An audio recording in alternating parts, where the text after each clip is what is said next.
ये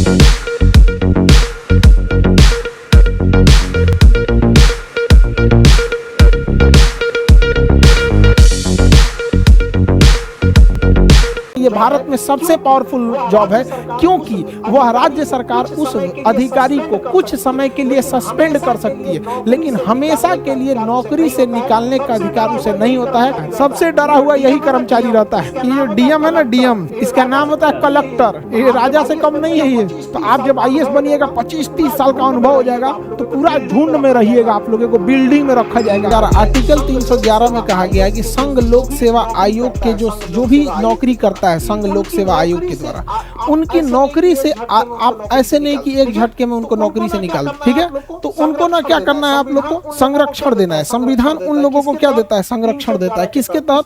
311 के तहत। इसलिए देखिएगा, आईएएस अधिकारी जो डीएम एसपी होते हैं, इन लोगों को नौकरी से निकालना काफी टफ हो जाता है।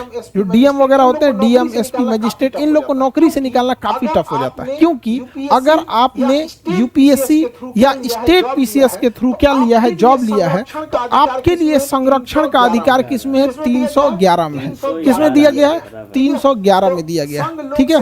तो संघ लोक सेवा आयोग या फिर जो भी राज्य लोक सेवा आयोग है, इनके कर्मचारियों का संरक्षण आपसे पूछ चुका है कि संघ या राज्य लोक सेवा आयोग के कर्मचारियों का संरक्षण आर्टिकल संख्या कितना में दिया गया है? तो आर्टिकल संख्या 311 में दिया गया है। किसमें दिया गया? 311 में। अब हम चलते हैं 312, उसके बाद चलेंगे 315। देखिए 312 में क्या कहा है, तो इसको पहले समझते हैं। अखिल भारतीय सेवा क्या होती है? 3 टाइप की नौकरी को ध्यान से समझिए। ये 3 नौकरी, एक होती है अखिल भारतीय सेवा। अखिल भारतीय सेवा, अखिल भारतीय सेवा, सेवा का अर्थ होता है नौकरी, सर्विस, अंग्रेजी में कहते हैं सर्विस, ऑल इंडिया सर्विस। इसे क्या कहेंगे? All India service. एक होता है केंद्रीय सेवा, केंद्रीय सेवा, सेंट्रल सर्विस, केंद्रीय सेवा, सेंट्रल गवर्नमेंट का नौकरी, सेंट्रल सर्विस। और एक होता है राज्य सेवा, राज्य सेवा, state service, state service, state service. देखिए इन तीनों में मेन अंतर क्या होता है? इसमें होता है जो अखिल भारतीय सेवा होती है, इसमें आपकी नियुक्ति करती है केंद्र सरकार, आपकी नियुक्ति करती है केंद्र सरकार और भेज देती है राज्य सरकार के पास कि जाइए उस राज्य में ड्यूटी कीजिएगा और उसी राज्य से सैलरी ले लीजिएगा। जैसे आईएएस अधिकारी, आईएएस अधिकारी को सेंट्रल गवर्नमेंट नियुक्त करती है, ट्रेनिंग दे देती है, सेंट्रल गवर्नमेंट ट्रेनिंग दे दी। अब उसका कैडर डिसाइड करेगी कि किस स्टेट में उसे भेजना है। गुजरात में भेजेगी, कहेगी जाओ गुजरात में सर्विस करो, गुजरात में नौकरी करो, वहीं से सैलरी ले लेना। तो ऐसी नौकरी जिसे केंद्र सरकार नियुक्त करती है और केंद्र सरकार ट्रेनिंग देती है, लेकिन वह व्यक्ति आके राज्य सरकार के डिपार्टमेंट में सेवा देता है और राज्य सरकार से सैलरी लेता है, ऐसी नौकरी को अखिल भारतीय सेवा कहते हैं। ये भारत में सबसे पावरफुल जॉब है, क्योंकि वह राज्य सरकार उस अधिकारी को कुछ समय के लिए सस्पेंड कर सकती है, लेकिन हमेशा के लिए नौकरी से निकालने का अधिकार उसे नहीं होता है, अर्थात बर्खास्त यानी उसको टर्मिनेट नहीं कर सकती है।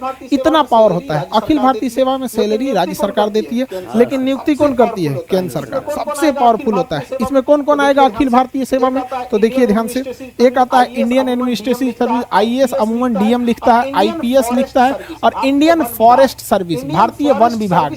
इंडियन फॉरेस्ट सर्विस को रखा गया किसके? कब? 1966 में। क्यों? क्योंकि हमें उस समय आभास हो गया कि जंगलों की कटाई इतनी तेजी से चल रही है कि छोटे मोटे कर्मचारियों को वहां के ठेकेदार, विधायक डरा धमका मिला उला के कटवा लेते हैं सब पेड़ वगैरह। तो वहां आभास हुआ कि एक ऐसे अधिकारी की जरूरत है जो राज्य सरकार या लोकल लोगों से उतना न डरे। आईएएस जो होता है ना, ये कार्मिक मंत्रालय इसको कंट्रोल करती है, इसे गृह मंत्रालय कंट्रोल करती है और इसे पर्यावरण एवं वन मंत्रालय कंट्रोल करता है। आईपीएस की ट्रेनिंग किस शहर में? हैदराबाद। आईएएस की ट्रेनिंग किस शहर में? आईएएस की ट्रेनिंग, आईएएस की ट्रेनिंग मसूरी में। और आईएफएस की ट्रेनिंग कहाँ होती है? IFS, Indian forest service, Dehradun. केंद्रीय सेवा में केंद्र सरकार नियुक्त करती है और केंद्र सरकार अपने पास रख लेती है। केंद्र सरकार नियुक्त करती है और केंद्र सरकार अपने पास रख लेती है। ये होता है केंद्रीय सेवा। जैसे रेलवे, रेलवे में नियुक्ति कौन करेगा? केंद्र सरकार। ट्रेनिंग कौन देगा? केंद्र सरकार। भेज कहाँ देगा? रेलवे डिपार्टमेंट में। रेलवे डिपार्टमेंट किसका? केंद्र सरकार का। सैलरी कौन देगा? केंद्र सरकार। अगर आपको राजदूत बना के अमेरिका भेज दिया जाता है, अगर आपको राजदूत बना के अमेरिका भेज दिया जाता है, तो नियुक्ति कौन करेगी? केंद्र सरकार। किसके थ्रू? यूपीएससी के थ्रू नियुक्ति करेगी केंद्र सरकार, और सैलरी देगी केंद्र सरकार। आपको कभी जापान, अमेरिका, रूस भेजेगी तो केंद्र सरकार के निर्देश पर जाएंगे। यूपीएससी में अगर आपको इंडियन पोस्टल सर्विस मिल गया, या इंडियन रेवेन्यू सर्विस मिल गया, इंडियन रेलवे सर्विस मिल गया, तो ये सब केंद्रीय जॉब होते हैं। कौन सा जॉब होते हैं? केंद्रीय जॉब। तो जरूरी नहीं कि यूपीएससी में आपको सब अखिल भारतीय सेवा मिल जाए। राज्य सरकार आपको नियुक्त करेगी, राज्य सरकार नियुक्त करेगी, राज्य सरकार ट्रेनिंग देगी, और राज्य सरकार काम कराएगी आपसे और वेतन देगी। सारा चीज जब राज्य सरकार के अंडर में आ जाता है तो राज्य सेवा कहलाता है। क्या कहलाता है? राज्य सेवा। जैसे बिहार दरोगा, जैसे दरोगा का एग्जाम, दरोगा का वैकेंसी कौन निकालता है? राज्य सरकार। एग्जाम कौन लेगा? राज्य सरकार। ट्रेनिंग देगी राज्य सरकार, काम कराएगी राज्य सरकार, और उसके बाद से आपको सस्पेंडो कर देगी राज्य सरकार, निकाल के फेंकियो देगी राज्य सरकार, टर्मिनेट भी कर देगी राज्य सरकार। सबसे डरा हुआ यही वाला रहता है, सबसे डरा हुआ यही कर्मचारी रहता है, क्योंकि राज्य सरकार के अंदर में ही सब कुछ रहता है। अरे भैया हमरा उठा के मत फेंक दियो, समझ में है कि नहीं? अब जैसे कोई केंद्र सरकार, कोई एसएससी से आया और Indian service selection board, SSC service selection commission, तो ये होता है ना स्टाफ सिलेक्शन वाला, सर्विस सिलेक्शन नहीं जी, वो तो दूसरा होता है, एसएसबी हो जाएगा। एसएससी, अब उसमें आपको कोई इनकम टैक्स में इंस्पेक्टर बन के आए तो केंद्रीय नौकरी है। बिहार सरकार उसको सस्पेंड भले कर सकती है, लेकिन नौकरी से हटा नहीं सकती है अगर कुछ गड़बड़ करेगा। हालांकि वो केंद्र सरकार का है, बिहार सरकार उसको कुछ टच भी नहीं करेगी, यूपी सरकार।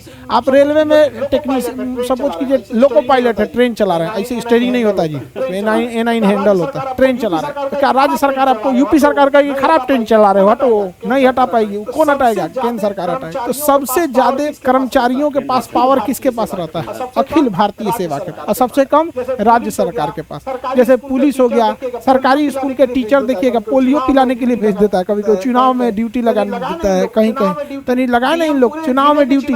डीएम पूरे जिले के चुनाव का अपना सबसे बड़ा अधिकारी होता है, डिस्ट्रिक्ट मजिस्ट्रेट सबसे बड़ा पावरफुल होता है। लोग कहते हैं कि पढ़ लिख के राजा बनोगे, उन बकलोलवन को बोलिएगा कि ये डीएम है ना, डीएम डिस्ट्रिक्ट मजिस्ट्रेट, ये राजा ही है, समझा गया? इसका नाम होता है कलेक्टर, टैक्स कलेक्ट करता है पूरे राज्य से, ये राजा से कम नहीं है, ये पूरा जिला इसी के अंडर में आता है। तो जो अगर बोलेगा कि पढ़ लिख के राजा बनोगे तो कहिएगा हाँ अभी नाम बदल गया, उसी का नाम है डीएम, और पुराना राजा हो जाएगा तो कमिश्नर, डायरेक्टर, फिर बड़ी ज्यादा जाएगा, additional secretary, joint secretary, secretary, chief secretary. Chief secretary तो बहुत बड़ा पावर होता है, समझ में आ रहा है कि नहीं आ रहा? मुख्यमंत्री कोई भी डिसीजन चीफ सेक्रेटरी से पूछ के लेते हैं, चीफ सेक्रेटरी साहब क्या कहना है आपका? तो भैया चीफ सेक्रेटरी बहुत पुराना होता है। ये आईएएस जो निकालते हैं ना 25-30 साल का जब आपके पास अनुभव हो जाता है, बूढ़े हो जाते हैं, तब आप लोग को चीफ सेक्रेटरी बनाया जाता है। तो आप जब आईएएस बनिएगा, 25-30 साल का अनुभव हो जाएगा, तो पूरा झुंड में रहिएगा, आप लोगों को बिल्डिंग में रखा जाएगा, जितना पूरा आईएएस रहेगा सब यूपीएससी निकाला हुआ। आप लोग कैसे क्लास में बैठे हैं, अभी एग्जाम निकालना है आप लोग को, सबकी ख्वाहिश है यूपीएससी निकाल ले। तो ऐसे ही अलग अलग शहर से कोई यूपीएससी निकाल के आया रहेगा, कोई कहीं पे 20 साल डीएम रहा है, कोई आईपीएस रहा है, कोई कमिश्नर रहा है, उसको फिर बुलाया जाएगा, बड़का बिल्डिंग में उसको रखा जाएगा, उसका नाम रहेगा सचिवालय। सचिवालय में सब ऐसे ही से बड़का रहता है, उसी सबसे डिसीजन लिया जाता है, समझ में आ रहा है कि नहीं? तो काफी बड़ा पोस्ट होता है। ये खान सर का वीडियो था और आपको नौकरी के बारे में बताया जा रहा था, किस तरीका का नौकरी और किस नौकरी में कितनी पावर होता है। तो ये शिक्षा जो होता है ना ब्रदर, शिक्षा बहुत महत्वपूर्ण है, और पढ़ाई लिखाई पे ध्यान बहुत ज़्यादा दें हर व्यक्ति। और ऐसे भी हम बिहार से हैं और खान सर भी बिहार से हैं, पटना से, सबको पता है, ऐसा नहीं कि मैं उनकी तुलना कर रहा हूँ। तो इसीलिए बोलता हूँ पढ़ाई बहुत ज़रूरी है। और अगर जिनके पास टाइम नहीं होता है, पढ़ाई लिखाई जो नहीं कर पाए किसी वजह से, जिनका उम्र अभी नहीं पढ़ाई करने का, जो फैमिली मैटर में उलझे हुए हैं, उनको खान साहब का वीडियो देखना चाहिए और उनको सीखना चाहिए कि किस चीज़ में क्या हम कर सकते हैं। उनके बहुत सारे टॉपिक, बहुत सारे वीडियो आते हैं जो एंटरटेनमेंट भी होता है और अपने जानकारी के लिए भी बहुत बेहतर होता है। तो हम उम्मीद करते हैं कि इस तरीक़ा के वीडियो आप लोग देखना पसंद करेंगे और आगे देखिए, इस तरीक़ा के वीडियो हम आप लोग के लिए